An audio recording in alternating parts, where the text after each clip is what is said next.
Welcome to Prepare for Takeoff. I'm the creator and host, Terry L. Cyrus. Every week we sit down with a proven professional or a rising entrepreneur. And this week is no different. I got my boy in the building. Yo, this guy, it's too many titles, but I'm just gonna name a few of them. Author, activist, life coach, illustrator, Grammy member. Yo, give it up for my boy Laponne. Laponne, what's going on with you, fam?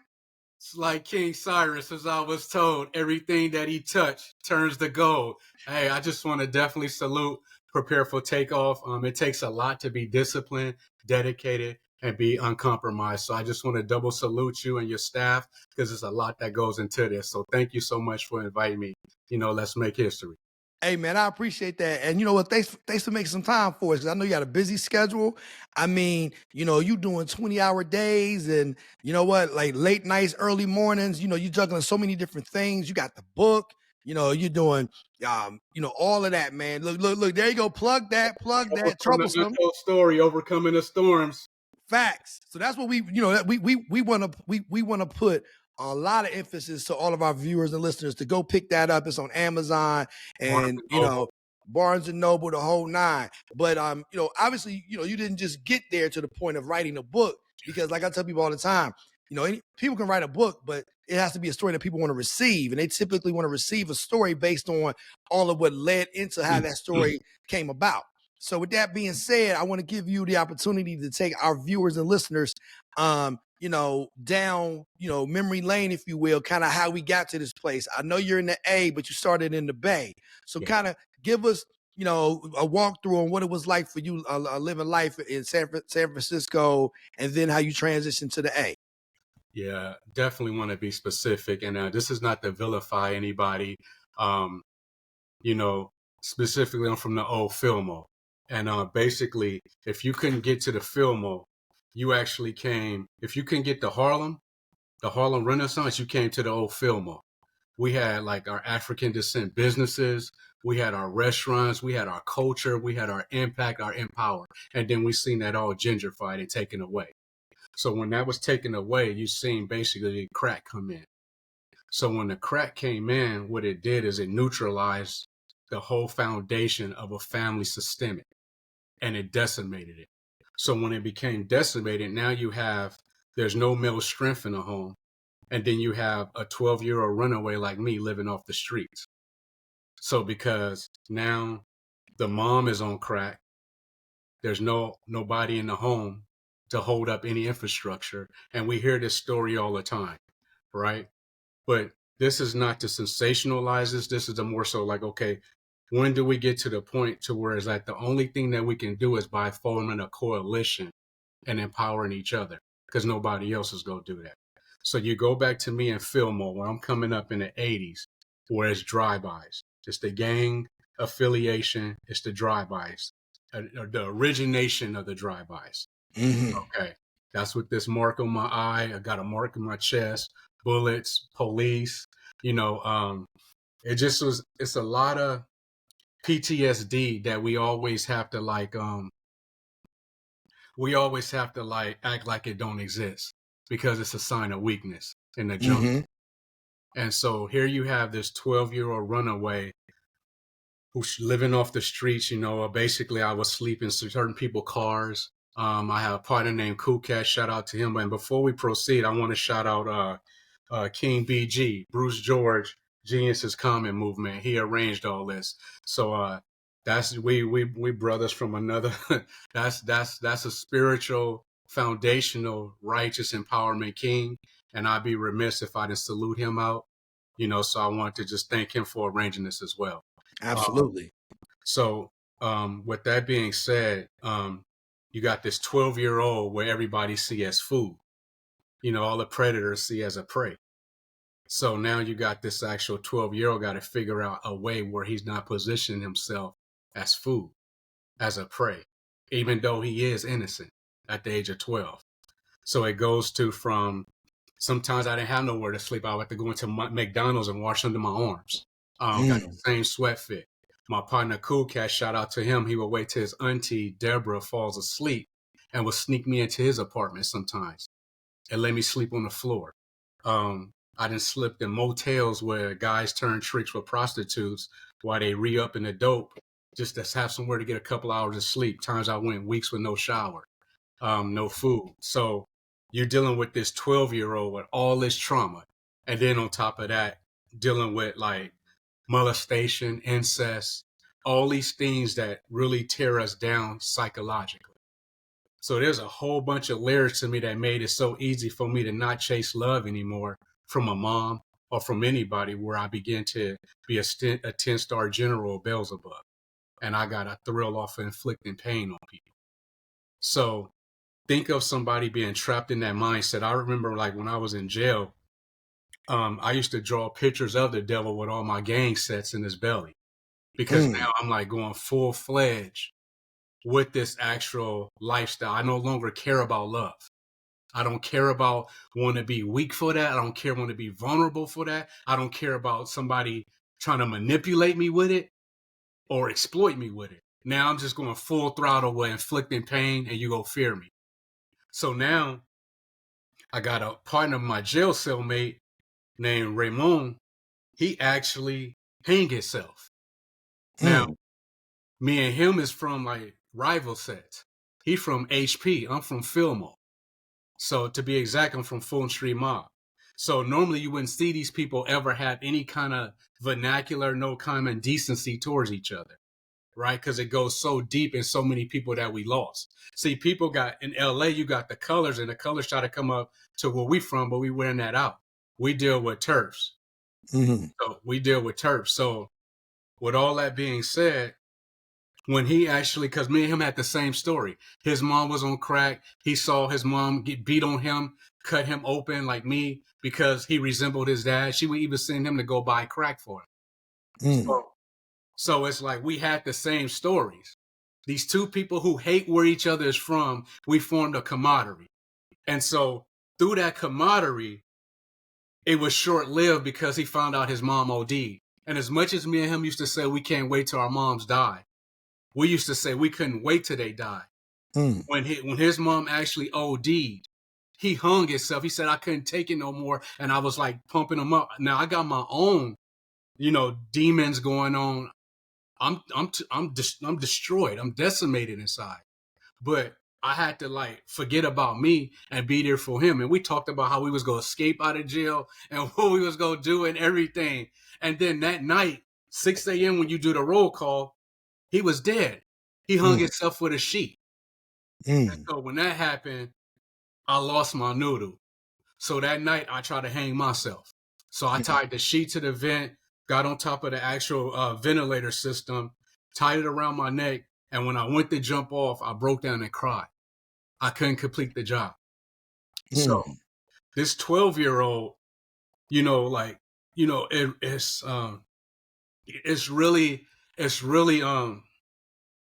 it chokes at me because it's like the cycle just continues to go. No matter where you at, where you from, the cycle is still continues to permeate. And it has to be a point where we learn from this. And that's why like I poured every demon and pain out of me into this book, because this is not no money grab. This was like about providing hope for the hopeless, a voice for the voiceless, and teaching those who, when you establish success, don't lose your spiritual foundation in the process. Because, light doesn't illuminate where light is already exists. Light illuminates in the dark.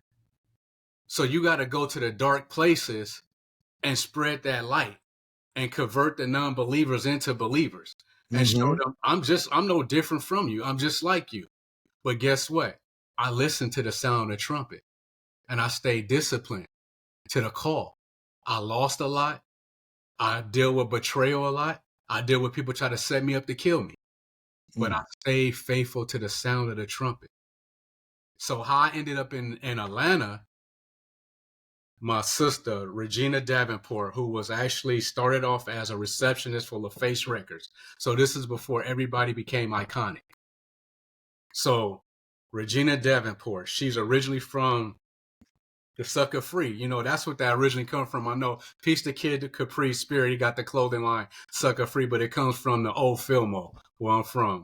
But and I'm proud of Kid Capri recovery and things. So salute to him, the legend. But she basically, what's so crazy is that I was on the block hustling, and it was one of those cold sucker free nights. I don't know. Have you ever been to the sucker free, King Cyrus? I haven't, man. I have family in the Bay, but I've never made it out that way, man. I do want to make. I want to make the trip, man. I've heard a lot of good things about the Bay. Your neighborhood, other neighborhoods in the town, Oakland. So I got to make my way out there. When I do, I'm gonna definitely let you know. Yeah, you want to do a live podcast from there, because when I say to you, I done been in all states, country. There's no place. I'm not being biased. There's no place like the Yay. We the only people that we got to make a way for ourselves.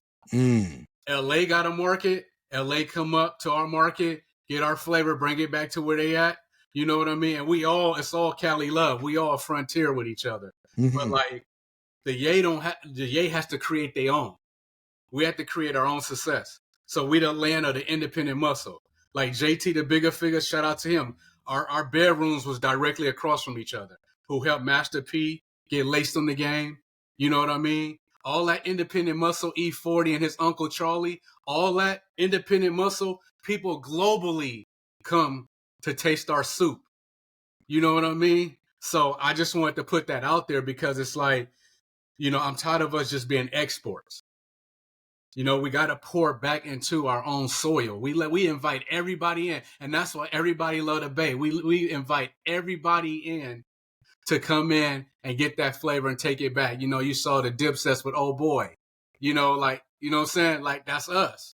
So, and we proud of that. But it's like we want to build coalitions that allow us to also have imports come back into our soil. Right. So that's why I'm no longer operating in the shadows or whatever. It's like I'm out here because it's like I want people to know, like, I'm one of the last of the dying breed. And I want them to be reminded of, like, it's only under 1% of us in Fillmore now. Under 1%. They erased our whole history. You go there right now, you see every ethnicity but a lot of us. And when you see us barely holding on to dental floss. So going back to Regina Davenport, she comes from that. So she happened to just have a girlfriend, Eleanor, who basically was like, come to the A. Get out of this. You go get swallowed up. Being in the Fillmore. So being in the sucker free. She get to the A, and this queen stand at about 5 feet. But she is a giant when I say. A giant and a believer, nurturing spirit. Iron fist. She didn't even had 2 boys, young. Didn't have no transportation in Atlanta, using a shopping cart to get groceries and transporting the boys inside the shopping cart with groceries. Ended up at LaFace Records before they became iconic. Started off as a receptionist. She knew Usher before he even blew up. I knew Usher when he was 13. So all this before people became iconic, she there as a receptionist. Then KP formed a bond with her. Shout out to KP. He helped mold Usher. And the list goes on. John Lett, all that. So that whole LaFace Records movement, she's there as a receptionist. Then become an A&R director. She was like, Pone, if you're really serious, because I almost just got killed. And she was like, if you're really serious, this is how Yahweh works. When people say they don't believe in no spirit or you too, let me tell you something. Okay. And I took off my shades for this. So y'all can look into the pupil and see the soul. Okay. So this one night, a family member who was like a brother to me told me he tired of me almost getting killed and me in the jungle doing all this savage stuff. And he was like, won't I just actually open up the window and just jump out of it and quit prolonging my death? Hearing this from this person when I was already on my suicide mission, it just ended everything for me. So that night, I go and I drink some Erkin Jerk, some E&J Hennessy, some 40-ounce Grand Marnier. I'm drinking all this stuff and I can't get high. Smoking, we call it sweet bees. I don't cuss no more. But sweet bees is when you take weed and lace it with cocaine. Mm-hmm. And you light it, you get that purple flame. So I'm doing all these things trying to like check out. And I'm hustling on the block, broke. And this dope fiend comes through and he asked for a $15 shot but he only had $7 in change. So he got quarters, nickels, pennies, dimes. So I slap it out of his hand, and all the quarters run down the sewer. So the dope fiend pulls out a 9mm Beretta, cocks it back, and pulls it to my head and said that they're getting tired of getting played as the PUNK word, right? So he goes, I'm getting tired of it. And I was like, MF, you better kill me. I was like, this Fulton Street mob. And I'm pushing my head back to the gun. I'm daring him to kill me. I'm like, I'm going to wipe your whole family out. We wipe your whole family out. I know your family. So the next thing you know, he just kept saying, I'm getting tired of getting played as a PUNK. My double salute to my triple OG General J Stone. He kept telling me to get on, Pone. He said, this N got a gun. Get on, Pone. What you doing? Get on. I said, no, he better blast me right here. He better kill me right here. I kept saying, I said, you a coward. You better kill me right here. And the gun is to my head, and I'm pushing my head back. So the next thing you know, J Stone knocked him out. The gun falls on the ground. And it was this dude, Big Paul, who knew my sister's dad, who used to sell weed ounces with him. And he was finna just sit there quiet and watch me get blasted. Knew my mom and everybody. Didn't do nothing. So J Stone knocked him out. So then he goes in the pockets. He tells me to get on. Now, as I'm actually walking, I'm thinking somebody finna drive by and catch me slipping and light me up. So I'm paranoid. So I'm walking home, I'm staggering, and I'm just like disillusioned. Like, dang, I was finna get taken out by a fiend. All the people who were supposed to kill me, I'm about to get taken out by a fiend. So I'm just like, what is going on with me? Like, why my life don't have no value? Why I'm like always in these situations? Like, I got a good heart. You know what I mean? I got a good heart, but I'm trapped around demons and I'm acting out demon, but I have a good heart. So I finally get to my teenage, peace to her spirit. I was homeless, and she say my peace to Lois. You know, peace to Lois, that's my heart. She's my teenage mom. She saved my life. She let me actually stay with her. And salute to my brothers as well. And she let me stay with her. I crashed on her apartment. She didn't have the room or nothing. She didn't have the room. She let me sleep on the floor. And I hit the ground. I never hit the ground so hard to close my eyes. As I closed my eyes, a voice went, Atlanta. Never knew nothing about Atlanta, King Cyrus. Never heard of it. Never knew nothing about it. A voice goes, Atlanta. It wasn't aggressive. It was just like a careless whisper. Atlanta. Just like that. So I make nothing of it. I'm just thinking about, like, I just almost was finna get taken out, and I'm playing this scene back. All the people who were supposed to take me out, all the gang rivals, I'm finna get loped by an actual. So I'm just so vexed at myself. So that towards I can't sleep. Why? Maybe I say about 7 days, 10 days, or 5 days later, I'm bagging groceries in this store called Safeway. But I got a 32 pistol on me with hollow points and drugs, because I don't know if a rival go catch me slipping or whatever. So you got me going, yes, hey, yes, man. Would you like paper or plastic? And it's in that, but I got to. Meanwhile, you got the strap on you. Yeah, and I got to watch out. You know what I mean? So my ghetto angel is what I call her, Regina Davenport. She do so much work for, got a shout out, what's his name? David Banner, Pharrell, you know, KP. She does so much. She's an unsung hero. I hope her story get told one day. Watch that name, Regina Davenport. But she been with the giants of the giants, operating in the shadows. Ain't a person got to be all in your camera, still in your, nah. But watch out for that giant. But anyway, she comes through Safeway, and she like, I'm tired of this. You know, I need a better life for my boys. I'm going to Atlanta. Now, mind you, 7 days prior, Atlanta. You heard the whisper. I lost my noodle, but I'm trying to play it cool in front of these Caucasian people because I'm predominant. But I'm like, do you know? And I'm breaking her down that I just almost got killed. I'm breaking down the whole thing. She goes to me, if you really want to get your life right, keep in contact with me, come to the A.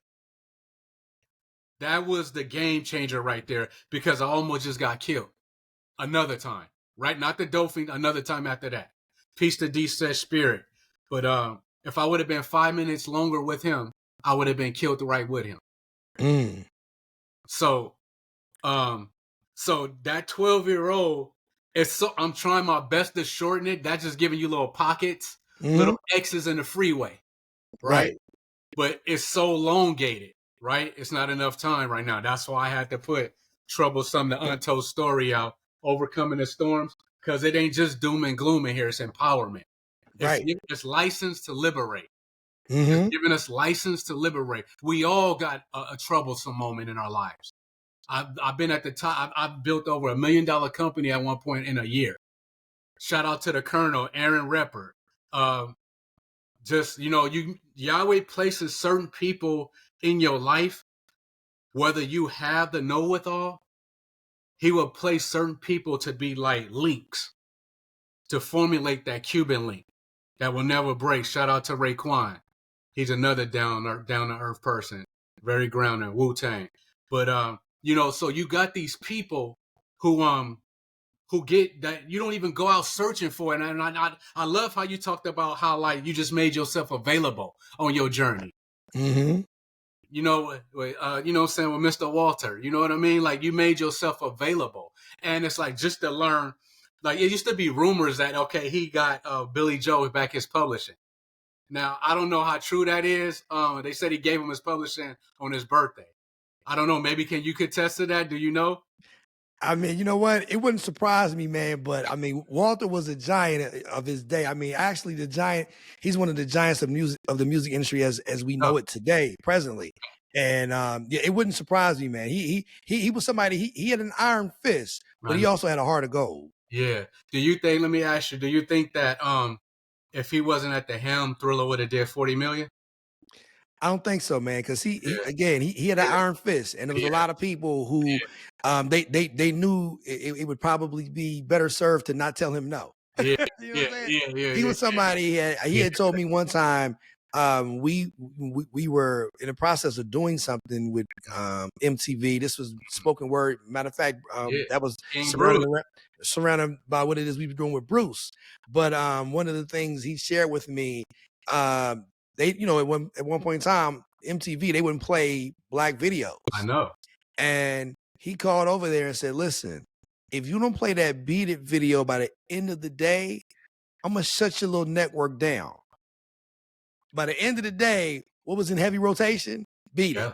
Back there. And, because what it was, man, he had a monopoly. I mean, it was, he was the juggernaut that made the music industry what we know it to be. And prior to him, I have to shout out Clive, because Clive was over there, and then Clive, he was running the domestic side, and Walter was running the international side. But then when Clive, when he left and started Arista, now everything came to Walter. Mm-hmm. So Billy Joel, Bruce Springsteen, Def Jam, Philadelphia International Records, Ozzy Osbourne. I mean, the list goes on, man. They were all signed to him.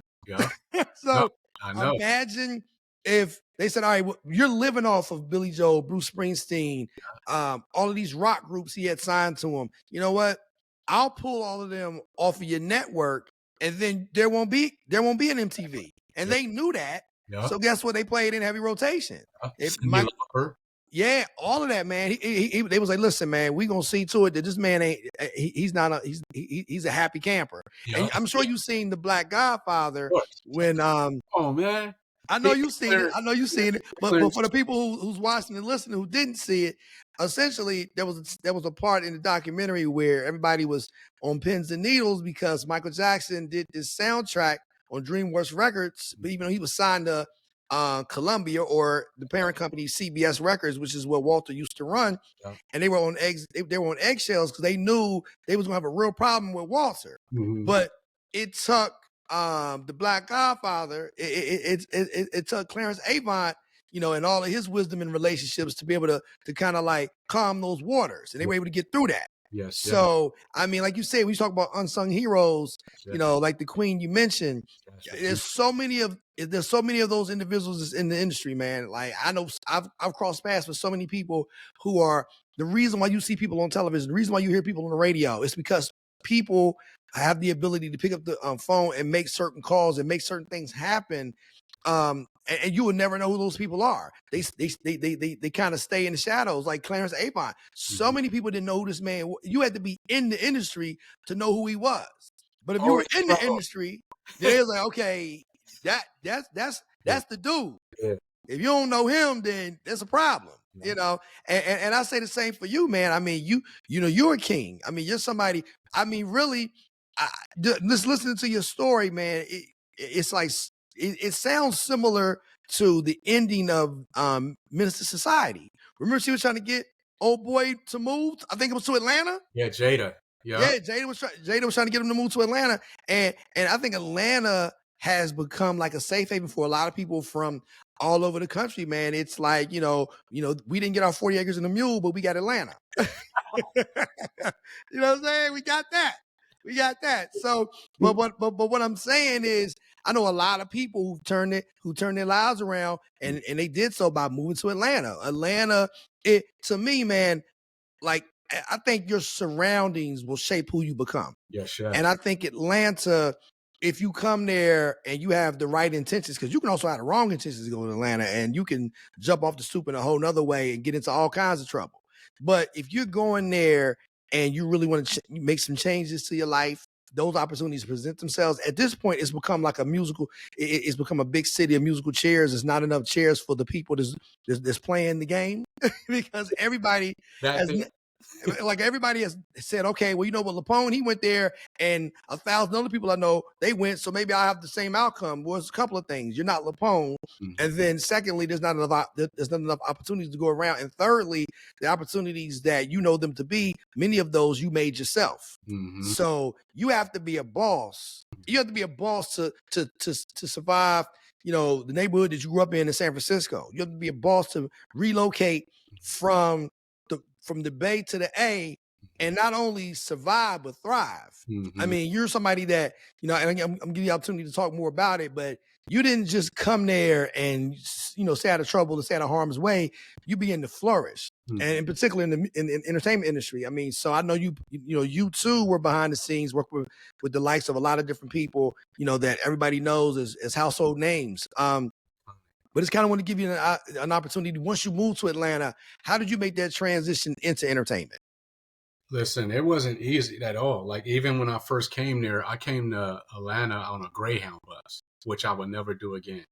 I saved up, I only had $8,000, and I was like, I'm gonna take all this and bring this to Atlanta.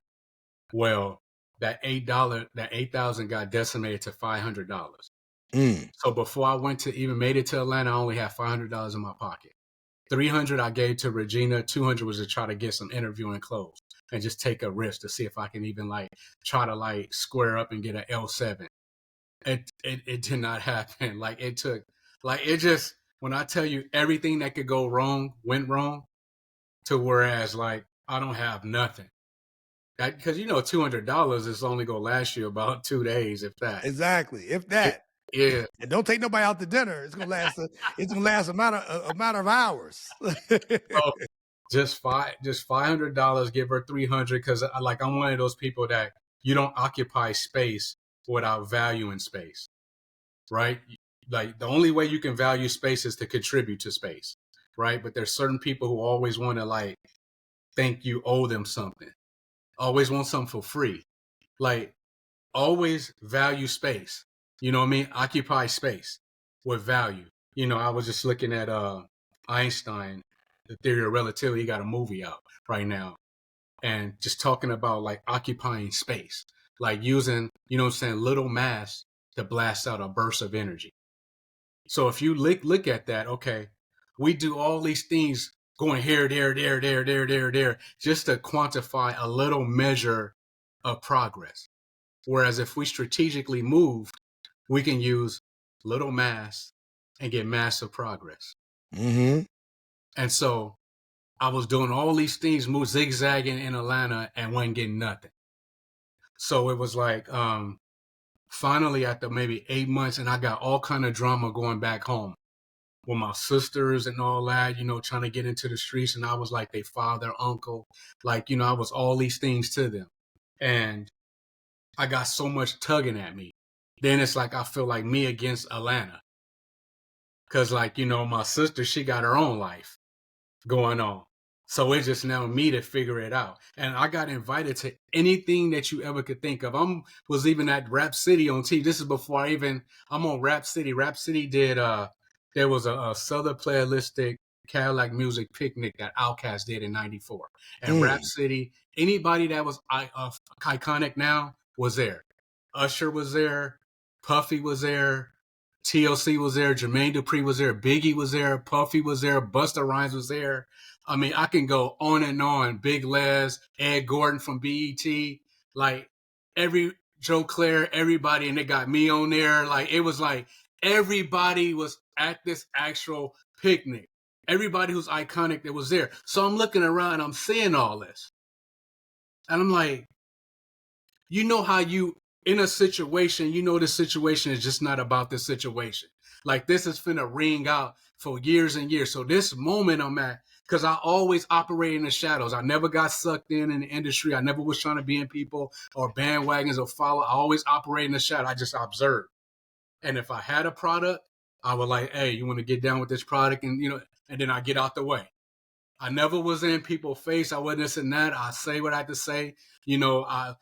Puffy used to come out with his Bad Boy Weekend in Atlanta before T.I. got a name in. T.I. chopping it up. You know, me and 3 Stacks chopping it up at Big Boy's house when he got the stripper pole. And me and him are talking about kids and the Bay, while everybody else talking about everything else.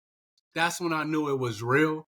When you ain't talking that same old sensationalized stuff. You talking about your spirit, like how we elevate the youth underneath us. You know what I mean? So all this is just swirling. And I'm just observing it. And I'm never above or beneath any situation. I'm just always presently centered and available. And I don't say a lot. I'm just observing. I'm looking. So I see all this going on at this picnic. Usher get on the stage. He sing Can You Get With It? He only like 13. Then I seen Biggie get on the stage. Puffy, they do It's Unbelievable. Biggie Smalls is the illest. And it's like all this is going on. This is before no notoriety, it's nothing. You know what I mean? I believe you just got maybe Flavor in Your Ear is out. And Busta Rhymes just did the remix on there. So it's all this newness is going on. And I'm just sitting there and I'm just observing it. Kid from Kid and Play is there. He go like, hey man, I like this shirt you got on. I got on Ill and Out Scratch. I don't know if you remember where my homies at. So I got the shirt on. Like, you know, so and it's like it's just all this, it was so empowering. I wish there was a documentary done just on that moment of the Southern playalistic Cadillac music Outkast picnic in 94. And I still got the raggedy t-shirt somewhere. But like just seeing that and I'm like, this is like what Barry Gordon had when he seen Diana Ross. Then you got the Temptations coming in. Then you got Smokey there. You got the Supreme. You got all this. It's like, you know, it's something. You can't put your figure on it, but it's like it's something that's monumental because you feel the vibration of it. So I see Tyson Beckford there. This is when he like hot as fish grease. Like the model who looked like us, where we like, dang, we can identify that. Right. Because that used to be so remote. Like, you know what I mean? You had to like act a certain way. But you seeing somebody now where the hip hop culture has impregnated him and he took that into the model world. So you seeing the translation of hip hop. You know what I mean? You seeing this translation. It's no longer just in the Mecca. You seeing the translate, and I'm just observing this. Like, I'm seeing the translation, and I'm just like, shout out to Steve Stout with his translation movement. But I just was like, I was just observing these people, and these people that I'm shouting out. It's not all of them I knew up close and personal. It's just like I was in the same space and I was observing them, and I seen the trajectory. You know what I mean? So seeing that trajectory, and then it's like, I'm like, man, I'm trying to bring this back. I don't use the word trying. I was focused on the yay. Taking all this and bring it to the yay. But it's just different politics. So now I'm back in the A, and I'm just like, I'm trying to figure it out. So then I would go to these events. So now by Regina being tied in, she getting me free events to everything. So I'm seeing the boys when they got Down My Heart album populating, they got all Cessation just coming off the Apollo, and now I'm seeing them perform. I'm seeing Tina Marie. I'm just infested because now it's tapping into my mom used to throw red light basement parties in the 70s. Mm-hmm. So she used to throw red light basement parties because it's like you didn't have no money to get to the clubs, and then you had no money to pay your rent. So you threw the red light basement parties to raise money to be able to pay your rent. So because my mom couldn't have no babysitter, she used to party with the Temptations, Marvin Gaye, like all of them. And so she would sit me in front of the speakers as a baby. And so that's how I got into composing and arranging sounds. So like I won't even do interviews with a person if their voice sound like, "Hey, how you doing?" if they out of pitch, out of pocket, I'll be like, "Oh no, thank you, I'm cool." That's why we do our intel, because like my ears are rhythmatically trained, so they're sonically trained. So it has to be like an algorithm that is in pocket where man, you could talk like for 24 hours. You know what I mean? Because it's all in sync. It's like it rhythmatically flow. So by my mom throwing these real life basements parties, like right now I got like maybe like a $10,000 record collection of 45s, cassettes. It used to be valued more. I lost a lot, but like I got all this cassettes. Like you name something, I got it. Like I'm on it. So going back to Atlanta, me seeing all this. Now, mind you, I already got this training of me being at these red light basement parties as a baby, always having music around me, studying sounds. Like always been like I got even the paper of in the 80s when LL Cool J put out I'm Bad. I wrote down the list of albums. There were albums at that time for me to buy and for me to read the dedications. Who did this? Is a kid. Like I'm like 9. Like how do a 9-year-old know that I'm writing? I got the paper to this day. LL Cool J, Houdini, Fat Boys is on the list. Like all these, you know what I mean? So then B Street and Crush Groove come. So now I'm a breaker, and then I'm a beatboxer. If it wasn't for Jam Master Jay, I wouldn't even been a beatboxer. So peace to his spirit. So like it goes, so all this is threading together on why I'm in Atlanta, and now all these vibrations is tying together. Me not even being conscious of it, it just embedded in me. So you got the game politics, then you got this person who's like a historian of sounds and music, and the maturation process as us as a culture, going from a race to a culture, going from kings and queens to a race to a culture. So that trajectory right there is like it started stimulating me because I grew up dumb, deaf, and blind. So all these things is swirling because I'm always unassuming. You know what I mean? So everybody quick to write me off or this the visible hand, right? So okay. Everybody doing their thing, ain't paying no attention to me, da da da da da. They think I'm a prey. Here I go again. Having to show that. Let me show you how a new kind of prey looks then. Because a prey is a person who actually don't invite attention, but they ready for attention. That's the new kind of prey, right? So I'm swamped in all this stuff in the hay. I mean, it's people even like, and Yahweh told me like, it's like Yahweh, Yahshua, and the Holy Spirit told me like, this was my last time that if I don't get my life together, I'm finna be doing life. Because I'm supposed to be doing life or fertilize.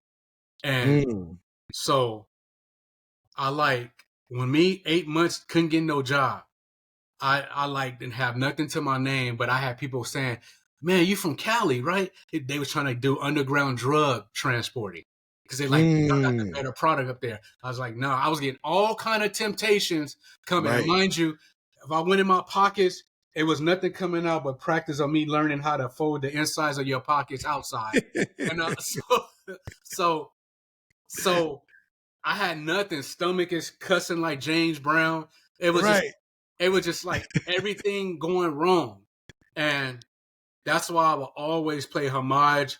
Even, I will always play homage to Regina Davenport.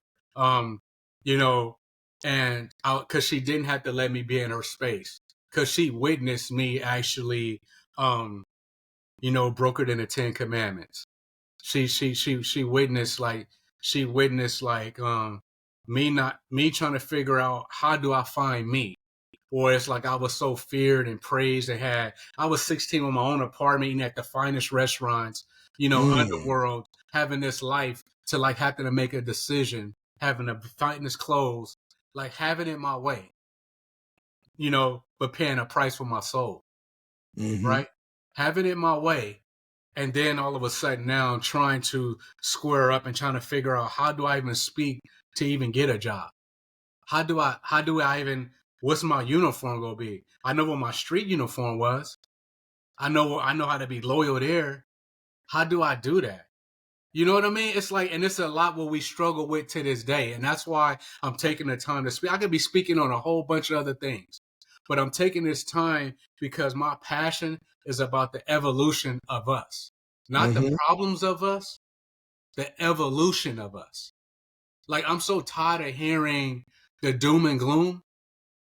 I'm so tired of hearing the doom and us being a slave to the doom and gloom. We're predicated on so much more. And I'm talking about the fact that how we figure out how to like infiltrate a market and then take what we learn from that market and then collectively build a coalition where now we have our own market. That's what you do. You learn how to you use other people's knowledge. I'm not going to even use the word use because that's so tacky and it's so devaluing.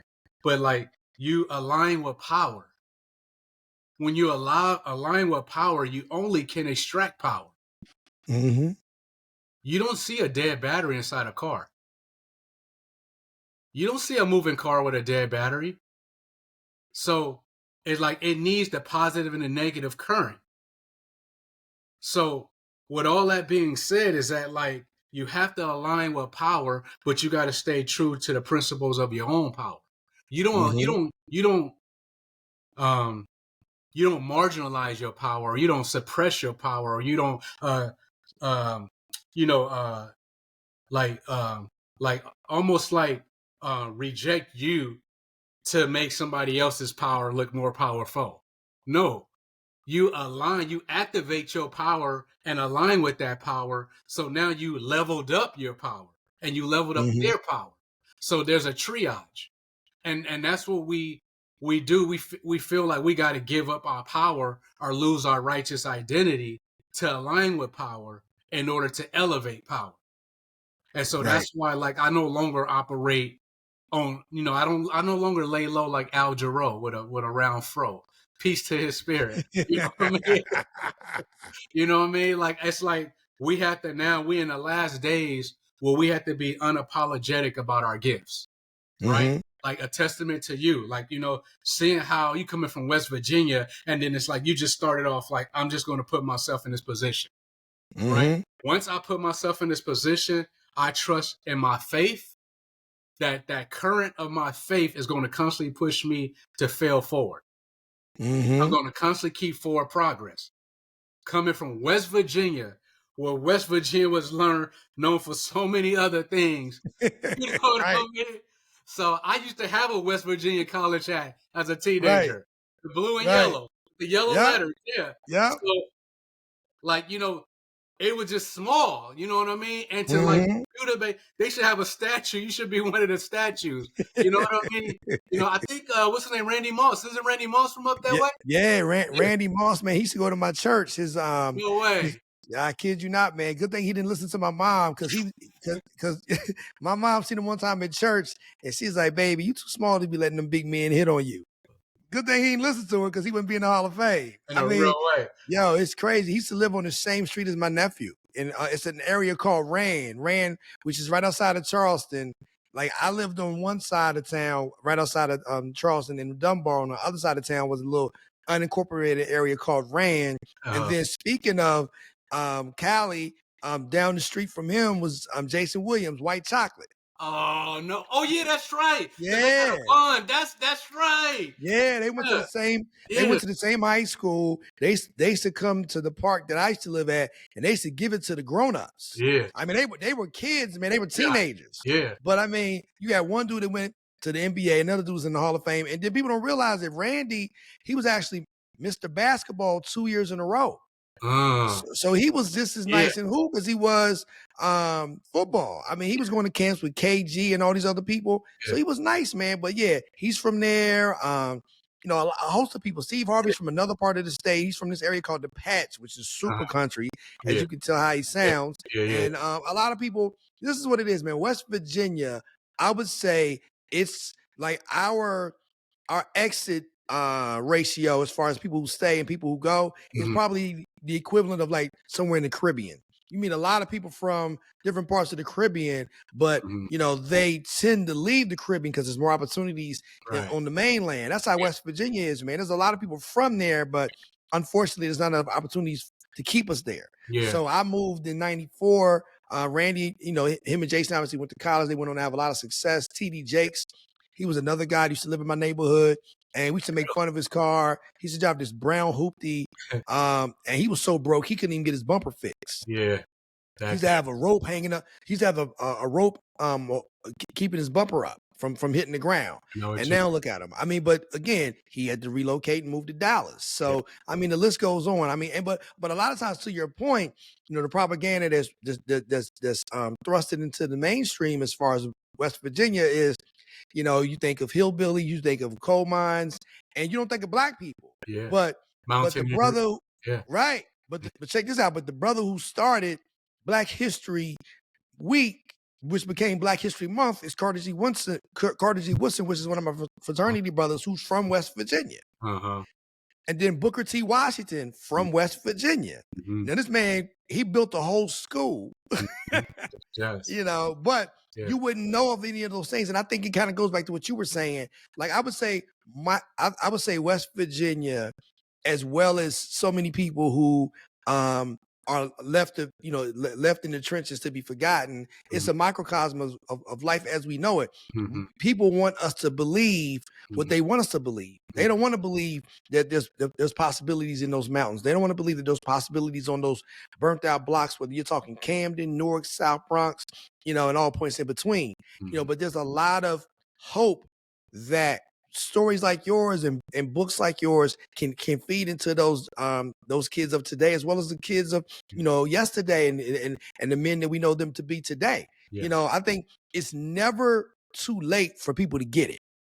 Mhm. And I think for me, kind of what you said, I came from West Virginia, and I really just was like, hey, man, and again, we're both spiritual people, Yes, yes. so it took me having a conversation with a sister. Mhm. And usually, man, look, God, he would use a sister to Yes. reach us, Yes. because if a brother says something to us and we ain't in the right frame of mind, we can be like, man, keep it pushing. I ain't listening to you. That's it. But but this sister was like, yeah, my boyfriend, he's a manager in the music business. Yes. And when I say Laponne, I didn't know anything. All I knew was I had an interest in entertainment. My first concert, I went to see New Edition, but all I knew you could do is perform. So I Mhm. said, I got 4 friends. None of us can sing, but I want to get into the business Yes, so we yes. can start a group. I didn't know anything. Obviously, I can't sing. None of my friends could sing. So in my mind, I'm like, I have to know somebody, but I know no one. Mhm. So when I moved here and she said my boyfriend is the manager, then immediately I had a light bulb moment, because I said, that's something that I feel like I could do. Mhm. I said, so you're managing their careers, and what does that look like? Man, I went and shout out to where your book is, plug that, quick, fast, in a hurry. Hold that up for the people real quick. There you go. So Story from the storms. 100%, 100%. So the same place that you can go cop Laponne's book is the same place that I went to cop some knowledge as it pertains to the business of entertainment. I knew nobody. It would be the equivalent of me telling you right now, yo, Laponne, I'm thinking about running for Congress. Mhm. It was that far-fetched, and because I knew nobody. Yeah. So read some books, and I was like, all right, so now if I'm going to say I'm a manager, I need to understand the business. I read Donald Passman's book, Everything You Need to Know About the Music Industry. I read that front to back. Then I read some other books as well. And then I consumed that information for, let's call it 4 months. And then, I went out, and my brother at the time, he was a detective for the Camden prosecutor's office in Camden, New Jersey, which is the trenches. I mean, the place, I would say between that and East St. Louis, those are probably the most, hood out, the most burnt out, hooded out spots that you're going to find yourself in. You know what I'm saying? But he was a cop there. So, they were telling me all these undercover stories and whatnot. So I looked at it almost, Laponne, like I was undercover. I said, these cats don't know who I am. And I'm going into their world, and, I'm going to see what happens. And then, I feel like God allowed me to have, some early success as far as meeting somebody who was a singer. And every time I met somebody who said they sang, I'm like, do you have a manager? Because if you don't have one, I'm your guy. So she was feeling your boy a little bit. So I guess she was like, all right, yeah, you can manage me, even though she probably knew I didn't know what I was doing. But then she became the reason why I could get meetings, because then I said, I got a group. I mean, because it was her and another girl, and they had a group. So fast forward now, all of the things that come with the right association. I'm sure you learned that on the streets as well as in the boardroom. So I'm in a fraternity at Mega Psi Phi, Fraternity Incorporated. Shout out Rude to the Qs. So, courtesy of the frat, man, I was able to connect with some people that were further along in their journey than I was. So to be able to say I'm a member of Omega Psi Phi Fraternity Incorporated, man, and the road and the roads that it opened up for me, man, it's an understatement to not salute the bros. But nonetheless, man, so I met some bros, and they were tied in, and they said, well, listen, I have a clothing line, Willie Esco. That's back when Willie Esco and Fubu was flying off the shelves, man. And then that led to saying, look, man, we're about to start a music label. I mean, a record label, Esco Entertainment. We need an A&R. Once again, I'm your guy.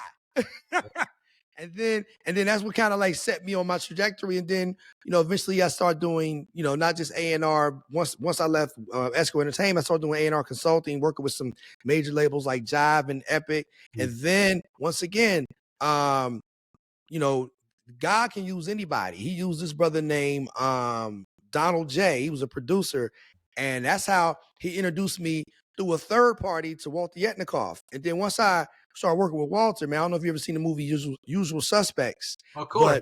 But it was like I was telling people I was working with Kaiser Soze.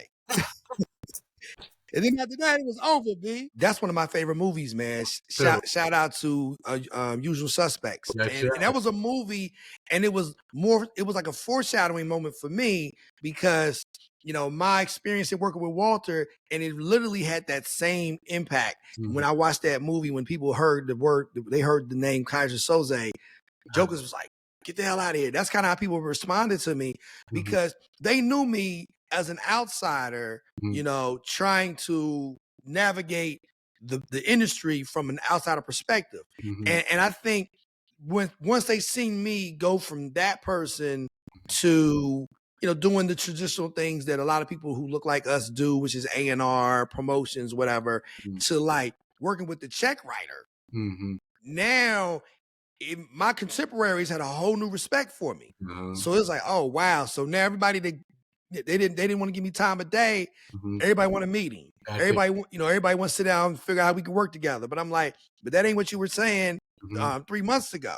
And then even artists that went left for me, man. I had artists that I was managing, and then put them in situations, and then next thing you know, they went left with the situation that I put us in. Because a lot of times in this business, man, it is, it's a water, filled with sharks. And me, I mean, hey, listen, I'm here for it. So when I found out what it was, I'm like, hey, it's time for us to, we got to exit stage left. And the artist in question, they seen this as an opportunity for them to get put on based on, and I don't want to give too much details. I don't want to give them any shine, because the people involved are like pretty significant. That's right. But nonetheless, and again, I don't fault the artists, because they were trying to get put on, and these people were in a position to put them on. I mean, these people were tied in with a chairman at one of the largest music conglomerates, not a label, a music conglomerate. I know. And now, as a result, you know, the people that we were working with, you know, they gave us all reason to believe, myself included, that this was going to be like a no-brainer, that this was going to be the next big thing. We are going to be a part of it. And then when things didn't go according to plan, I'm like, okay, we need to consider our options and keep it pushing. But the artist didn't want to necessarily retreat.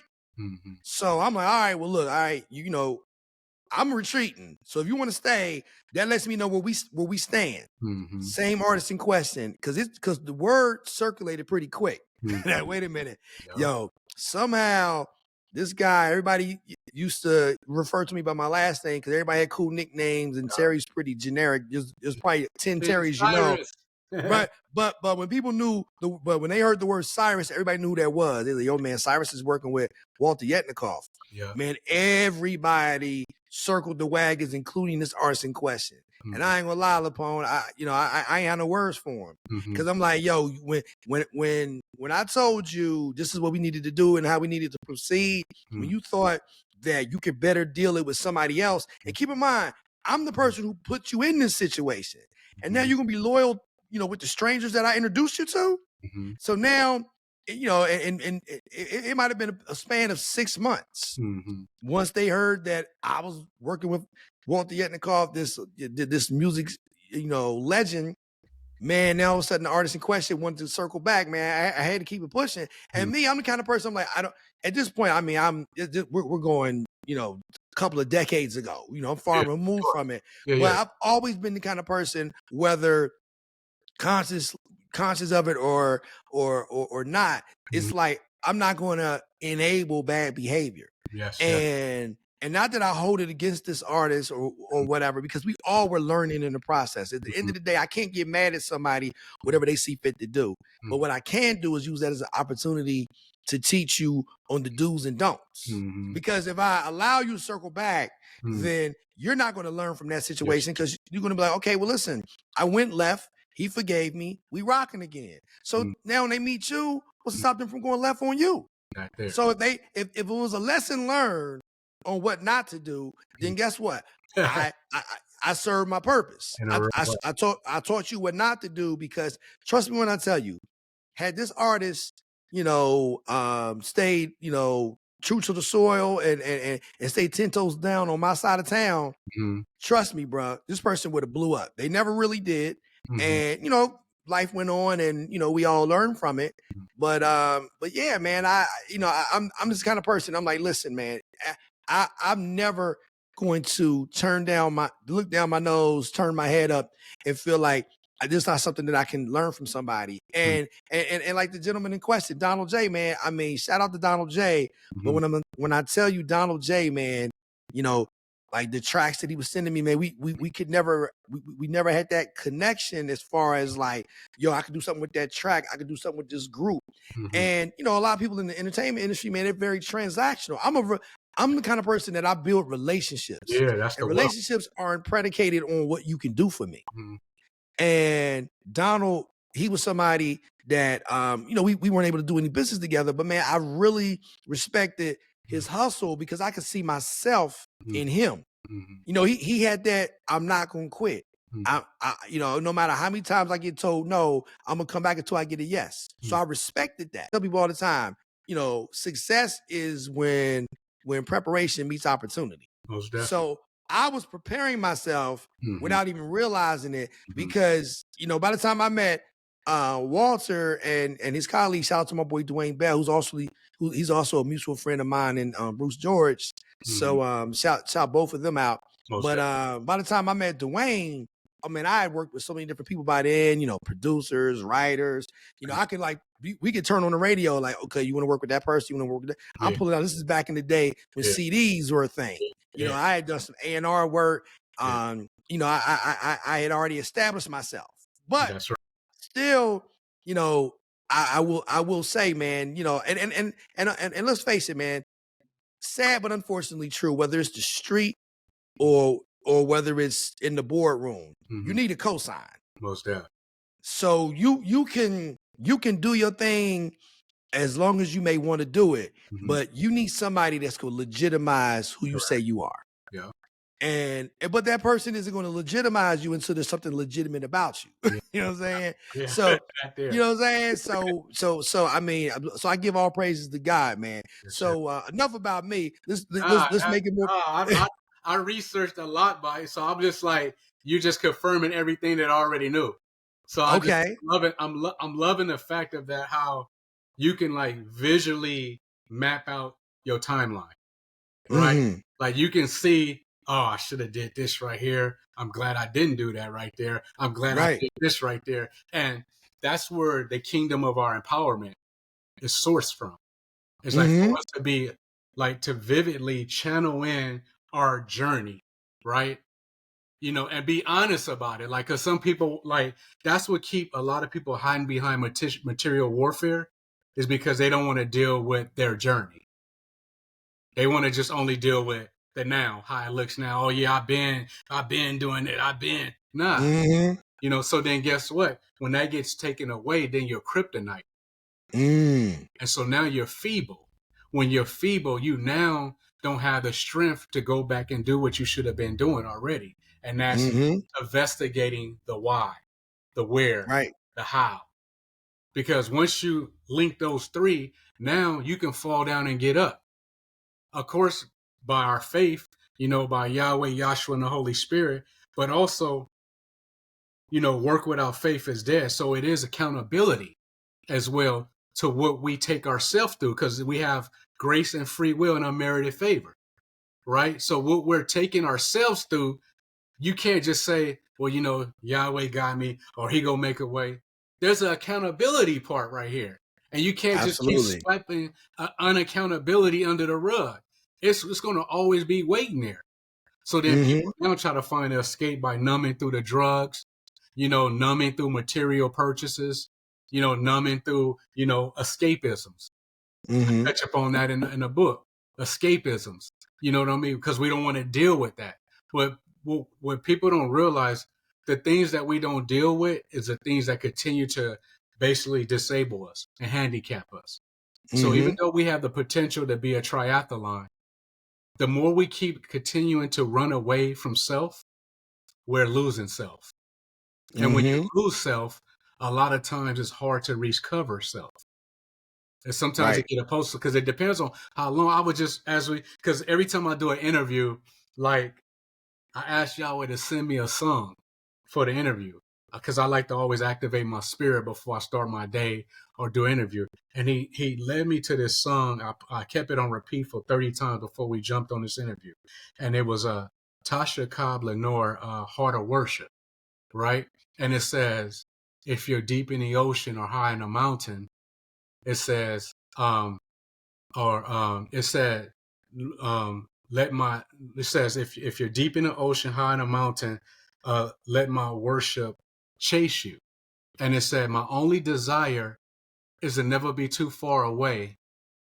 Draw me closer to you. So Mm. that can apply to any aspect of our life. Is like, you know, we get caught up in the glitz and glamours, and we all around a lot of vultures, parasites, and people who are looking for enablers. The pyramid. It's anywhere you go in life, anything you do on any level, whatever, it's those three, always those three corporates, right? So when she said, do not let, my only desire is to not let me be too far away, draw me closer. So we can kind of feel, because we all broken, we born broken, but we can feel when we like straying too far. Let me hurry up. Mhm. If I gotta throw in some kind of gospel, like if I gotta go into, we know when we can feel Right. it, like our barometer, like our Mhm. spiritual barometer lets us Mhm. know, like you can go a little bit left, you can go a little bit more left, but when you start about, like so that's translucent. So that's actual a subscription. That's a spiritual subscription to say that, okay, yeah, sometimes the muddy waters get real deep. You know, we all been in it. We all been in it. But at the same token, don't get too far away where you can't get pulled closer. You know Right. what I mean? And that's what happens with us. We get sucked in. and we start replacing the people who knew us, because sometimes, I mean, I didn't have people who then betrayed me, who are, for 30 years. You know what I mean? And you end up having to be like, you tired of like being heartbroken by the people who you threw up with. They should have did all this demonic stuff back then. That's Right. when you were supposed to do it, not when we finally made it through all the, like, you know what I'm saying? Right. So with all that being said, just going through your trajectory and the journey, because it's like you had to be next to the demons and you had to show your power and your value. I had to be next to the demons. I had to not get sucked in. And that's a real fine line. You know what I mean? And you may not monetize the way that you want to monetize, because you got to always be conscious of that fine line. Right. Because go ahead. No, I'm saying, no, you're right, man. I mean, because I think at the end of the day, one of the things you touched on is there's always that spiritual warfare. Yes. And when we doing the devil's work, then the devil will leave you alone, because he's like, I don't even gotta mess with you. You on autopilot. Yeah, I'm cool. Mm-hmm. But and then one of the things I wanted to touch on, even as you transition to the A, that was that was a calling that was placed upon you by, our higher power, to have you move from the B to the A. And guess who else knew that? The enemy knew that. Yes, so he was trying to do everything in his power to distract you. Yes, and to try to discourage you. He was trying to bring people your way. Okay, let me see if I can try to get him to come back to his past life. Yo, listen, we can move these packs. I know people in the Bay, and that's the quick way. But I'm like, you know what? That was a setup. My man could have been wired for sound to get you to line you up and send you to the feds. That or could have got you lined up, and we might not be having this conversation because you may no longer be here with us, because like we know that life comes with consequences, and they playing for keeps. They playing, and that's in any city, in any ghetto in America. So despite all of the temptations, despite how you hit that rock bottom point, you didn't allow that to discourage you, and you stayed focused, and you knew that, listen, God had something else for you, and he knew that if I take my son through all of these trials and tribulations, he will one day be able to write a book about it. Yes. To go from the treacherous streets of San Francisco, in particular your neighborhood, which is legendary, mm-hmm. and then to go from that to make the transition all the way across country. At some point your ribs are touching because you ain't got but so many ones in your pocket. But to go from that and say, listen, I'm going to, because he had to take all of that away from you, because that was all ill-gotten gains from the street. Mm-hmm. So I'm going to strip you of all of that and have you start anew by way of, getting money the right way. I'll be remiss if I didn't say that, I ended up having to leave Atlanta, and I went back to the Bay, and I got into some drugs again, and I got arrested. So I went from being in this life to like going back to the Bay, trying to save my oldest sister, and got back into the streets and got arrested. And so that doom and gloom, I just destroyed everything. So I did get arrested. So I just wanted to make sure that was on record, because I want to make sure the narrative, it's like I didn't just leave to Atlanta and it became my savior. And so it wasn't that. It didn't actually honestly became my savior until I almost want to say now, because it's like now it's finally I cemented. Like it was a whole bunch of back and forth, because I even stayed in Canada as well too.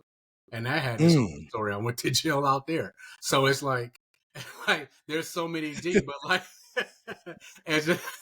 because I see you did your interview with LA Wade, and I was like, oh, she in Toronto. That's right. So you was in Toronto as well? Yes. I was in Toronto. Yeah. Me and my wife, we did the Toronto International Music Summit. So right. I did see that. So we had Carnell Fishow, Director X, all of them. So anyway, shout out to my wife, Tanya, QB in the place to be. But so basically, when I couldn't get no gig, I was like, I tried to be a rapper, and I didn't like, even though I had the real story, I didn't like, it was coming off glamorizing. Like, I didn't like because, you know, like I operate in the shadows, and I just didn't like coming off like with an arrogance and doing wrong. You know what I mean? Like that, it was just a conscious party with me without Ziggy Marley. But yeah, so I just it tugged at me. So I'm like, how I'm gonna figure this out? What can I do? And then I named him Showstopper Tamal. He was rapping. He got family from New York, Queens, Brooklyn. So I go out there. I'm in all the boroughs, and because his grandfather passed away, so I was like, okay, I go out there, and I'm just like, we're arguing in the streets about hip hop till 3 o'clock in the morning. Me and thoroughbreds. Like, you know what I mean? Like me and people who are official and didn't need the referee's whistle. Like we, so we out there arguing about hip hop. So it's like, all this is just like, okay, this ain't something on me. This is in me. And I keep like trying to ignore it. It's in me. Like, so now I'm like, the rapper thing, that ain't me. Like, so I'm still trying to figure out. So all of a sudden now I'm like, I want to be the brains. That's what my gift is at, because Regina, she had me behind the scenes looking over Usher's project, Slim Calhoun's. I wrote the titles out on, because now at this point, I went from being a vice president assistant at Purple Ribbon, which Big Boy had his own outfit that Virgin was financing. So, and that's where you got your Janelle Monáe's, your Killer Mike's, and you got that I'll Be on That Kryptonite, that whole 2006 and 7 movement, right? So I'm near at that time, and then you got the movie Idlewild. Well, shout out to director Barber. He directed, that was his directorial. So I'm near where they coming off that Speaker Below, that Diamond success. So I'm there and I'm seeing all this, and there's just a culture. Remember, the first wave I had was with the Southern Playalistic Cadillac Music, which was like the whole of face. So now you fast forward. That was 94. And at this point, I didn't live in so many different states, been back and forth out of A, back in the Bay. Now we in 2006 and 7. And now I'm experiencing another renaissance, because now you got the snap pop, you know what I'm saying, walk with it. You know, you got the crunk. You got, and then in the yay, you got hyphy. Right. And going dumb. So now we did the music to Hyphy Juice, which was an energy drink that outsold Red Bull. It sold 6 million in the first year in 2006. It's in the US Today paper. We outsold Red Bull. And so we did the music in a remix, and who owned the rights to the energy drink was the team, Clyde Carson and Kobe. So they out of Oakland. So they out of the town. So this drink catches on wildfire, and we get it all the way marketed to Germany. So the music, it's a movement. The stuff tastes better. It got a nice taste. You know, I don't know if you remember Sour Apple Taffies. Remember you used to get those Taffies as a kid? Oh, yeah, right. I thought you were talking about a drink. Yeah, absolutely, I remember that. Yeah. So it tasted just like that. But it gave you energy, and it wasn't a natural. So it's like it catches wildfire.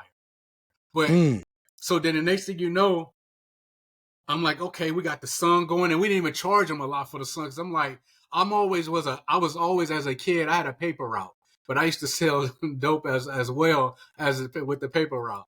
So me and my cousin, shout out to my cousin Pre, we used to, cause they used to be the Arab corner store. So this is where the entrepreneur was born before I was a teenager. So, okay. So basically it was like, we would go to other paper routes, other paperboy routes, and take their papers, make sure we delivered till we knew the customers who would call in and complain. But we took their papers and would sell it to the corner Arab stores. So they would give us money and treats out their store, because our moms was taking our paychecks. So we was always innovative and enterprising. So we just hijacked the other paper boys' routes and took their papers and brought it to the corner store. So I always knew if you throw me a quarter, I can get $1. So then now fast forward into now, we in this hyphy movement in the Bay. We produced the music. We even got Del Treese, who was on Missy Elliott TV show on UPN, or You That One. Then we got another artist who was on Making the Band, didn't last long. But so it's like all these things are just moving effortlessly without trying, right? It just us being quality, integrable, being reliable, dependable. And it's like we would give you sonics that was it was matching with the industry or not succeeding certain different infrastructures or imprints, right? So it was button up with quick turnaround. So I'm like, I can't be no rapper, this and that. So I was thinking, I'm gonna be the brains. So then Show kept mentioning these two producers and these engineers. And I was like, he keep just only saying my boy, my boy, my boy. I'm like, nah, what's their names? Because now I'm studying value. Mind you, I'm already into the Kashif book and the Donald at this point. Because I'm like, okay, I can't let this feeling just stay dormant in me. Like it's like, it's so strong. You know how you see a woman and you gotta have this woman. Like you see a woman, like she just represents it's some kind of coding that y'all are connected to. And you like, if I let this go, I'm not finna let nobody else get this. Right. So it's like a business opportunity. Like when you do an acquisition, you see like, I don't care what anybody say. I know that there's an upside to this. I don't care what anybody, it's like, it speaks to you in that moment and you go either pay attention to that whisper or it's like a train. It's like, if you don't catch, but when that IPO is first released, if you don't catch that train, not when it shows up, when you hear it about to come, you go run to it. You don't wait for it to stop. So that's what was clicking with me. It's like, okay, let me get into Purple Ribbon. And I like clean toilets. I used to go to Justin's for Big Boy. I used to go to Justin's, which was Puffy's name after Puffy's child. He had a restaurant out there. I used to go and get Big Boy's lunch. I used to clean the bathrooms, clean the stock, do stage management, stage productions, mop the whole studio out, do everything while having my own company. But I was also building alliances at the same time. So because they had the Diamond album, I was even bringing Big Boy ideas. I can't forget about Navarro, got to shout him out. He was on Love and Hip Hop. I helped him out. I let him use our success to make him look more successful as an entertainment. He's responsible for that Waka, what's his name? Fetty Wap. That whole Fetty Wap process. So anyway, shout out to him as well. So I'm doing all this groundwork.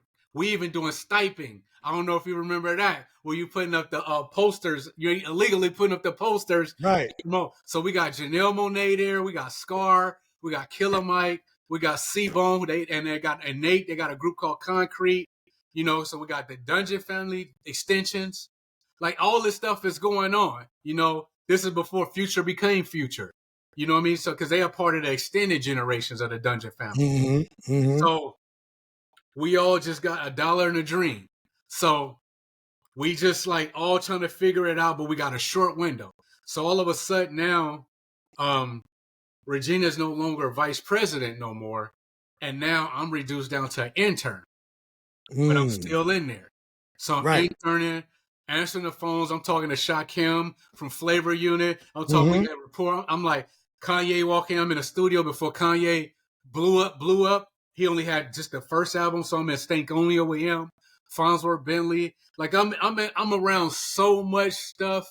You know what I mean? And I'm not even like, it's not above me, it's not beneath me. I'm just like, how you see me right now, I'm just like, hey, what's going on with you? Peace and prosperity. It's just like, that's it. So, and I'm just observing everything. So again, the more I'm observing, the more I'm empowering other people.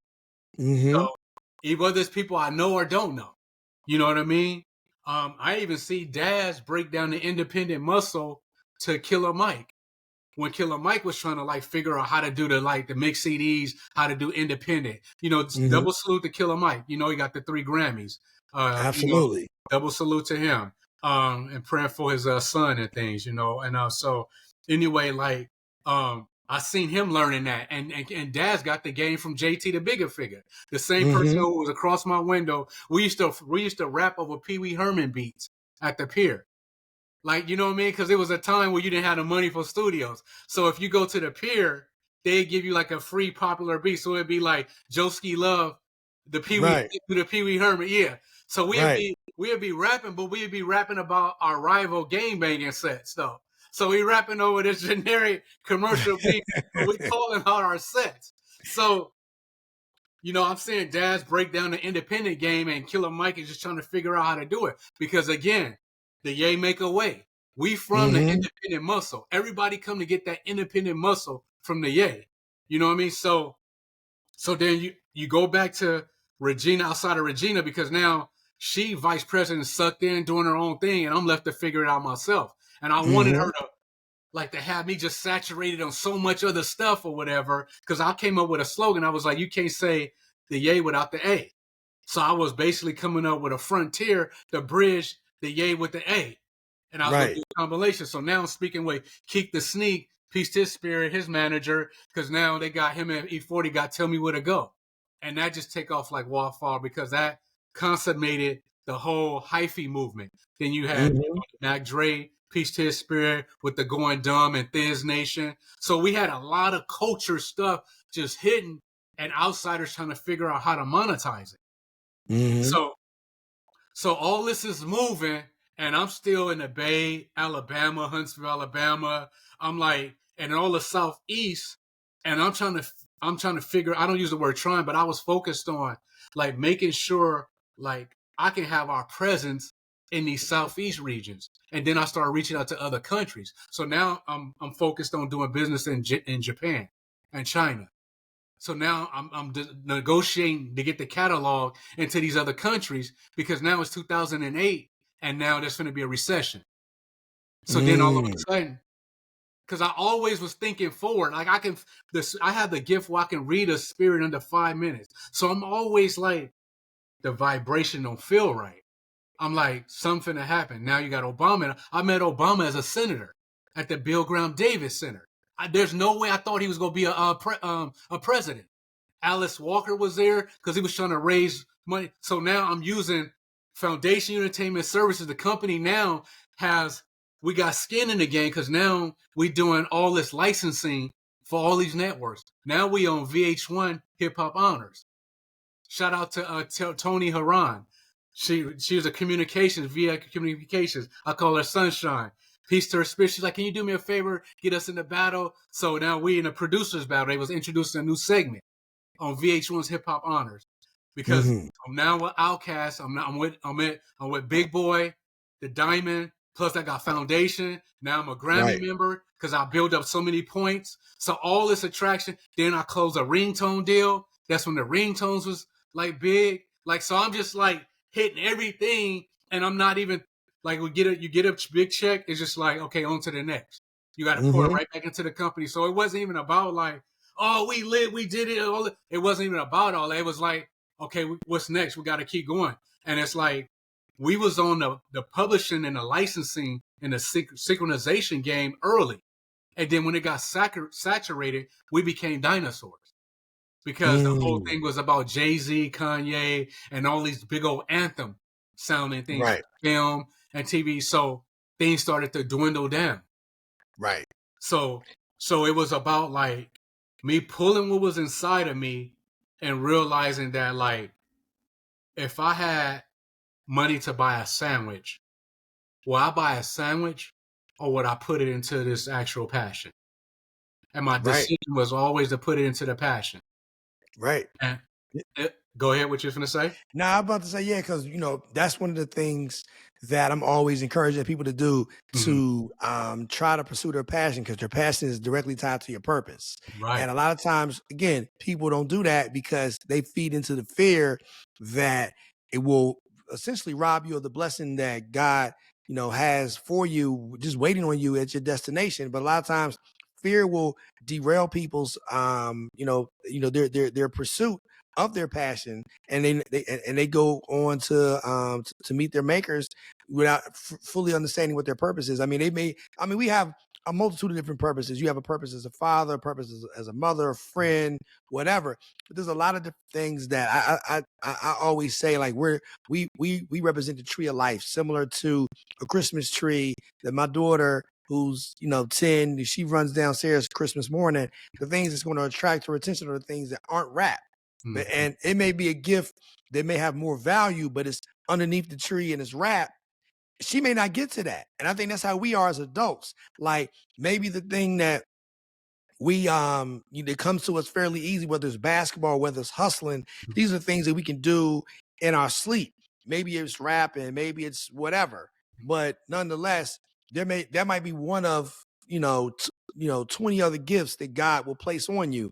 It's just it's up to us to figure out what those gifts are, how to kind of to discover and unpack those gifts in a way that not only they can empower you but those around you. And that's again what we're all about. Prepare for takeoff, man. We're all about amplifying Black excellence. In We a want real to encourage people to with our conversations to and get them to understand and realize, hey, it doesn't necessarily matter how you start the race. It's more important how you finish the race. yeah. And whether your race starts in the trenches, whether it starts on Wall Street, it doesn't mean that, you look at a Jay-Z and you look at somebody else that may have started as a graduate at an Ivy League institution. But when you check those zeros present day, Jay's probably killing them because he was able to take all of what he learned on the street and find a way to incorporate that into like pro-social decision making. And the same holds true for you, man. Salute to you. I mean, to be able to withstand all of those ups and downs, highs and lows, whether it's leaving the Bay, going to the A, back to the Bay, and then going to Toronto and all of these other places in the Southeast region of the country, man. You were the kind of person that you were going to always figure it out. Quitting wasn't an option. That's not an option when you were 12. It's not an option when you're a grown man. And I think a lot of times we have to encourage our brothers and sisters not to quit on themselves, because quitting on yourself is really quitting on the people around you. And we have to lead by example. I mean, we are the elder statesmen in our communities. So like, my child, my nieces, my nephews, they're not going to listen to what I say. More importantly, they're going to listen to what I do. Mm-hmm. And if I'm not standing 10 toes down on what and standing on business on what it is that I'm trying to encourage them to do, they're gonna be looking at me like, yo, who are you to tell me? Because at the end of the day, you said you were going to do this and you didn't do it. You said you have all these great ideas, but you don't expand on them. And then they're going to be inclined to listen to somebody else who they think has that, and you don't necessarily know if that person has their best interest in mind. And that's how a lot of times people get caught up in the streets, because let's face it, that guy on the block, his marketing campaign is the honey that's in his car. It's the car he's driving. It's the clothes he's wearing. So again, that's why kids, when they believe what they see, not necessarily what they hear. So I want to be able to show people, not just with my story, but with stories, such as yours, to kind of just show them like, listen, man, hey, it doesn't matter if you're educated at Princeton, Columbia, Penn, Yale, whatever, or if you're educated in the streets, you can get to a destination of your choosing if you're willing to put in the work and kind of like what you said, surround yourself by people who are doing what it is you want to do. It doesn't matter if you were cleaning toilets, answering phones, but you were around the right people, because being that you are, at your core, you are a Mr. Make It Happen. Yes. I don't care what I'm doing, because at the end of the day, I don't need a job. I need an opportunity. Yes. And I can't get an opportunity from the outside looking in. I can get an opportunity from the inside looking out. So, so I just hope that people can really put that into good use and get them to understand and realize, like, listen, because what it is, man, it's not. I think and it goes back. I'm gonna get deep now, and then I'm gonna ask you our last question. But now I want to add two things to it too, right quick. Okay, absolutely, 100%. Yeah. So I think it goes back to our days of being on these plantations, being in bondage. Like, we developed this kinship with labor and being laborers. And Rockefeller, he said, I don't want a nation of people who are entrepreneurial and they want to be business owners like myself. What I want to do, I want to promote a nation of workers. Mm-hmm. So I'm going to do that I'm going to build all these institutions for higher learning, so I can teach these individuals how to be, workers. And I think the thing that people in other communities, and in particular in the Jewish community, I think what they learn is the importance of ownership. Right. And I think for me, what I want to encourage everybody to do in our community is like figure out, hey, what is it that you want to do, and find a way to own it. And whether that's publishing in your book, or whether that's writing, publishing in that, or whether it's, hey, I want to be an entrepreneur. I have a passion about, whatever it may be. It could be landscaping, it could be car detailing, own it. And then you can have equity in something that you've built. And again, amplifying Black excellence is something that's near and dear to me, because I didn't see enough of that growing up. I was around Black excellence, and I don't know if the people who are older, they just took for granted that we could visualize what it is we were seeing, and make and kind of make the translation of, if they can do it, we can do it. I mean, growing up in West Virginia, man, again, you don't think of this, but we were one of the, if not the only, Black subdivision in the entire state. So growing up, I was around all Black community, lawyers, doctors, faculty members at West Virginia State University, the HBCU down the street. And, but it wasn't a point of emphasis in saying, if they can do it, you can do much more. Hey, he's a lawyer, he's a doctor, he has his own business. The point of emphasis was always on education, but I don't know if enough emphasis was placed on, the question that we haven't been. I know growing up, it wasn't asked of me that often. And that question is, what is it that you want to do? Who is it that you want to be? And that's what I want to encourage everybody to discover in themselves. Hey, what is it that you want to do, and how can I help you make that a reality? Yes. So, I know you wanted to add to that. So go ahead, man. Go ahead. I want to hear you. I want to hear you wax poetic, as you always do. I'm a reflection. But failure is an illusion. Fear is an illusion. Like fear is an illusion that we activate to make a manifestation, right? So it's like, notice, like, you used to be scared of heights. Remember when you was a kid, you was like, oh, I can't jump down that stairs. And as soon as you jumped out the stairs, that fear is no longer you bound to. So it's just like when you start a new career, you get real nervous. But as soon as the motherhood becomes a teaching of that, right? So then now you no longer have that nervousness. Now it's all about your savviness, how you use that, and you strategically, like, look at your trajectory. It's just been like strategically, like, you know what I mean?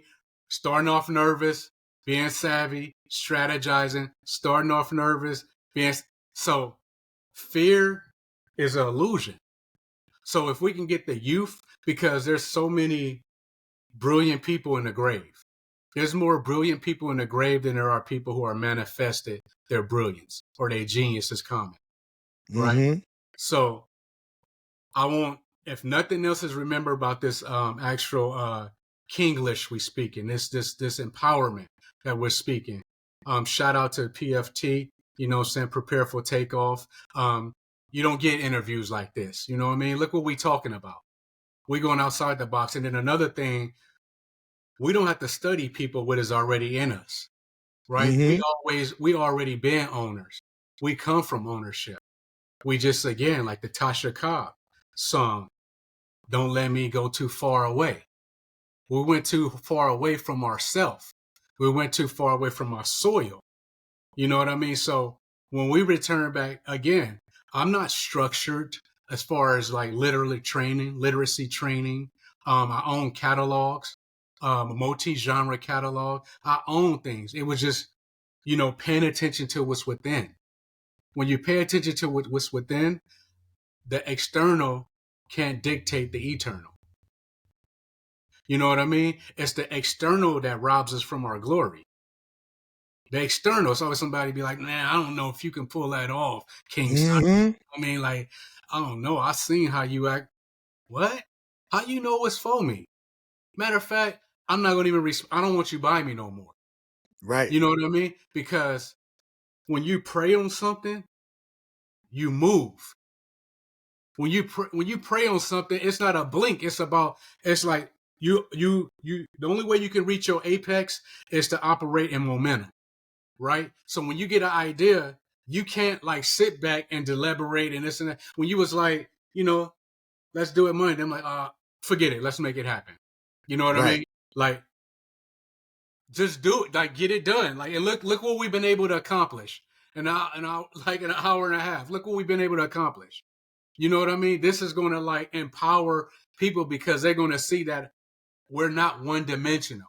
You can't just box me as a OG, you can't, and I'm not meaning an age. I'm meaning like as official person who operated with integrity, honor, but made sure that I could present a velvet touch.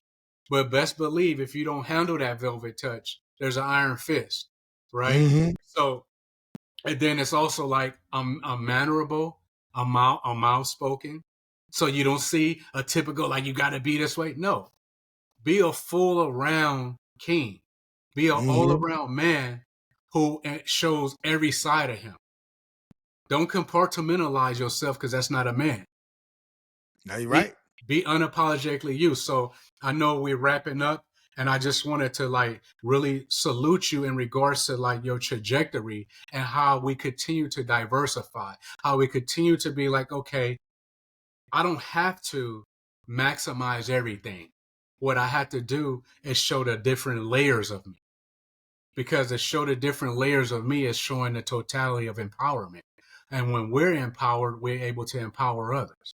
When we show the different layers, the different landscapes. You could have been just a person, just go on panels and speak. But it's like you're opening up a platform to be able to make sure that people have a platform to tell the true empowerment. Don't come on here diluted. We want the coffee strong. If you're drinking coffee, don't put no milk in it. You know what I mean? Right. We want it strong, fresh out off the press, like Marcus Garvey. You know what I mean? Mm-hmm. With his letter. You know, we want it like unedited. We want it just raw so people can receive it raw because the time of giving baby food that is in the Bible, we no longer can give baby food no more. No more Right. gurglers. Everything is about now because now it's a price of our legacy. We're allowing our legacy to be wiped away from our eyes, and all we do is put up a tweet or something on Instagram. Mm-hmm. We need to be gatekeepers of our actual history because we are the history. Right. So Right. I will stop right there because I know you want to ask me some more questions. Yeah. My last question is, what are 3 things that you would like to leave our viewers and listeners with that will help them prepare for takeoff? Number 1, do not have fake confidence. Mm-hmm. Number 2, be honest about the things that you are weak to. Number 3, people always talking about stand on business ever since that fiasco, but I'm going to say stand on a solid foundation. When you stand on a solid foundation, that foundation, the roof can always be repaired. The door can always be changed out. The windows can always be exchanged out. The flooring can always be exchanged out, but you can't easily redo a foundation. So you have to make sure that your foundation is cemented and solid because you can build anything on it. That's dope, man. I like that, man. The foundation is key. One more time, I want to give you the opportunity to shout out your book and where they can cop it. Troublesome, the Untold Story, Overcoming the Storms. Like, this is on Barnes and Nobles. It's on actually Amazon. Originally, this was wrote in a 4-party. It was Menace to Society, Colors, Antoine Fisher, and Pursuit to Happiness. And originally, it was wrote that way. And for you to say Menace to Society, I was just like, there's so many similarities that we have. And I just want people, tell everybody about this book because this is a human journey. It's not marginalized. It's not one dimensional. It's not, everybody can deal with broken families, lost identity, suicide, protecting your family, learning how to be a family man or woman. Like this bleeds into every fiber of a human. I promise you, like I'm one of those people, like I don't do Hallmark card talk. You know what I mean? So I don't say something just to make it sound good for the moment. Like this is bigger than me. So I have to be spiritually obedient to make sure. So again, in Troublesome, the Untold Story, let's get the visuals on this. Look at this artwork. There's going to be merchandise for this. Like, look at this artwork. Look at the young baby. Dope. The young baby reaching for the mom not there, which is the byproduct of that. Now he's reaching his hands up with 12 gauges on him.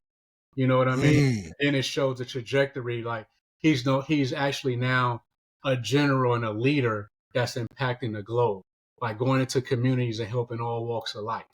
Then it shows the byproduct of, even though he didn't know nothing about a family, he's no longer masking himself in fear, running from starting a family. So it goes very, very deep. It's coded. It's a user friendly. I put the most richest texture of paper in the book. The fonts are even gold. You even use your traditional black. Everything is A1 since day one when I do something. So I just wanted to leave everybody with that. Continue to support King Cyrus. King Cyrus was actually an empire. He built an empire of Persia. You know what I mean? Like, Yahweh used him to organize the people and to build a city. He was an impeccable leader. He's even spoke about in the actual Hebrew Bible. I don't know if you know that, but like he's always mentioned in the Bible. So King Cyrus, even though he wasn't a believer, but he was used by the believers to attract non-believers to become believers. So he was a king of the pagans. So, just like King Cyrus, that name, like when I saw that, I was like, nah, there's power there. Like there's power. And then when I learned about you, I was like, it makes sense. Like how things were just naturally, progressively falling in place, but you always rose to the occasion. Sincerely though. It wasn't no fake. Like it wasn't like, you know how people be like talking a good one and then, or they barking and ain't got no teeth in their mouth. It's like you were able, as the levels increase, you increase. It's like the giraffe. They started off as a certain neck height. And the more their surroundings increase, they increased. Right. So I'm proud of you, King. And I just want you to continue to expand and to continue to form a coalition. This is a 99.99% pure story of this book, and anything that you can do to help with the visuals, let's get it done. So I've never been a person where if I'm eating a sandwich, I only leave people the crumbs off the sandwich. I don't care if it's just a half a sandwich. I always cut it up. Okay, King? Right. Absolutely, man. Listen, hey, man, just wanted to salute you and all of the success you're having with the book, and then all of the success that you had prior to the book. And then just, to be able to tell your story and get so many people to just, resonate with it and then learn from it. I mean, that's an inspiration of itself, man. So I wanted to thank you for giving us some of your time, man. Like I said, I know you pulling 20-hour days, and look, man, I don't want to take for granted, the level of appreciation and gratitude that I have for you give us so much time that you've given us today for this conversation. We had a very extensive conversation, and and that's what it is, man. And when it's authentic, man, it just continues to flow, man. And I think that flow is going to pour into so many people that are listening, that are watching. It's going to pour into their spirits, and it's going to bring about the change that we really want these conversations to bring about in our community and beyond. Every Wednesday at 7 a.m. we're dropping new episodes, and whether that's proven professionals or rising entrepreneurs, and all of these conversations for certain are going to help you prepare for takeoff. Thanks for joining us.